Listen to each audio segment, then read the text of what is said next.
Welcome to the Rim Break Rodeo. We hope this video helps. You begin by confirming prerequisites: Bluetooth enabled on both devices, phone tethering turned on, and proximity within a few meters. On your phone, open Tethering or Personal Hotspot and enable Bluetooth tethering so the phone advertises internet. On Windows 11, go to Settings, Bluetooth and Devices, then add Device and choose your phone. You pair them now. Accept any PIN prompts on both devices.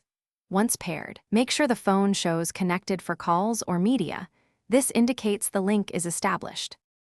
Once paired, you move to Network Configuration. Open Control Panel, Network and Internet, then Network Connections to find the Bluetooth network adapter representing your phone. Right-click it and choose Connect Using, then Access Point or Network Access. This tells Windows to use the phone as an internet gateway. If the adapter isn't providing internet, check your phone's tethering options and enable sharing or allow other devices so Windows can route traffic. Make sure airplane mode is off. Some phones restrict network while in power-saving mode. Finally, verify connectivity by opening a browser and loading a web page.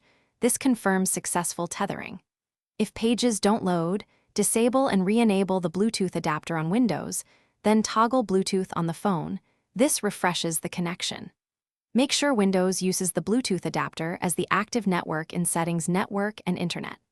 If problems persist, update Bluetooth drivers or try USB tethering as a fallback, because driver issues or phone restrictions often block Bluetooth internet sharing, and a wired route typically works.